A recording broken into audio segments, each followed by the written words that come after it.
Hello, xin chào các bạn đã quay trở lại với review 5 phút. Mở đầu trailer tập 215 là hình ảnh Tiểu Vũ đang vô cùng sợ hãi trước sự dọa nạt đến từ một tên trong tổ đội liệp sắc hồn thú của Vũ Hồn Đế Quốc.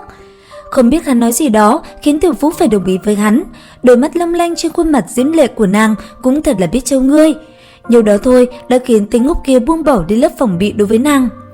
Cũng trong lúc này, ở một địa phương khác, Đới Mộc Bạch và Đới Duy Tư đã cùng nhau đi đến nơi trước kia cả hai từng đến. Nhớ lại chuyện cũ năm xưa, huynh đệ tương tàn không khỏi cảm thấy hổ thẹn.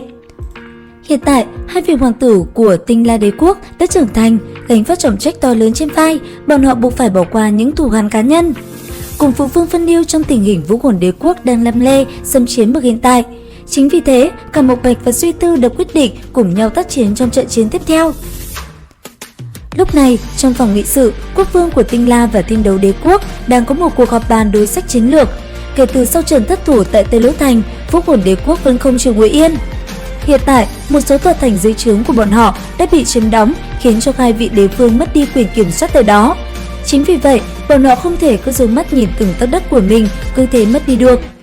Phía bên Vũ Hồn Đế Quốc, một nhân vật mới đã xuất hiện và có mặt tại chiến trường. Huyết quang dày đặc bao quanh cơ thể khổng lồ của hắn đã khiến nhiều chiến binh của hai đại đế quốc phải sợ hãi.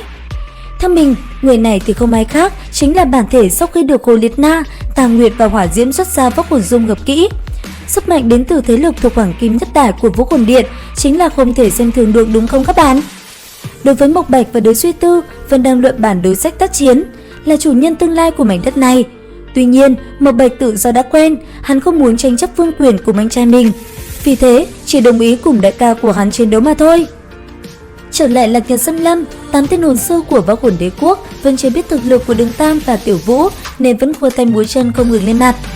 Kỳ thật, cũng coi như mấy tên hồn sư chớp mắt này xui xẻo. Đối với hồn sư của Vũ Hồn Đế Quốc mà nói, địa điểm chủ yếu để săn bắt hồn thú cũng là ở Tinh Đấu Đại Xâm Lâm. Đó cũng là nơi xuất ra hồn thú nhiều nhất trên khắp cả đại lục. Nhưng Bỉ Đông vì để lúc săn bắt Thái Thản Cự Viên và Thiên Thanh Lưu Mãng không bị ảnh hưởng nên trước khi đến đó đã hạ nghiêm lệnh không cho phép bất cứ hồn sư Vũ Hồn Điện nào tiến vào Tinh Đấu Đại Xâm Lâm, tạm thời nghiêm cấm tại đó liệp sắc hồn thú. Nhưng khi đẳng cấp của hồn sư đạt đến đỉnh điểm cần hồn hoàn vượt cấp, lại có được mấy người nhẫn nại nổi. 7 người trước mắt đều là vì lý do này nên mới ra ngoài săn bắt hồn thú.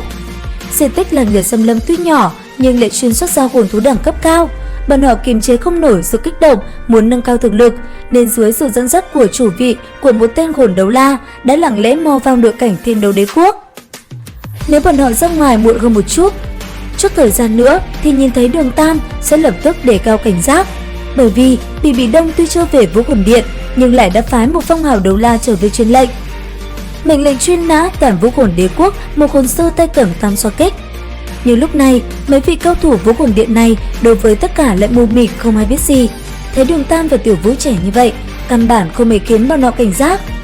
Những gì họ nghĩ là, kể cả thực lực của hai người trẻ tuổi này có thể so sánh với một thời hoàng kim của Vũ Hồn Điện ban đầu, thì ở độ tuổi như thế này, nhiều nhất chẳng qua cũng chỉ hơn 50 cấp hồn lực mà thôi.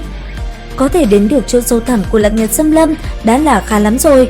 Làm sao có thể uy hiếp đến một đội với một vị cường giả thực lực tiếp cận phong hào đấu la dẫn dắt như bọn họ được? Chơi đùa chán với 8 tên gốc này, Đường Tam đã sầu đẹp bọn họ, cho tất cả đi Châu Diêm Vương. Thế nhưng điều quyệt trúc hoàng kia vẫn đang lẩn trốn. Vì vậy, Đường Tam cùng Tiểu Vũ tiếp tục đi tìm tung tích của nó. Đến đây thì hết tập 215 Đấu La Đại Lục. Xin chào và hẹn gặp lại các bạn ở những video tiếp theo.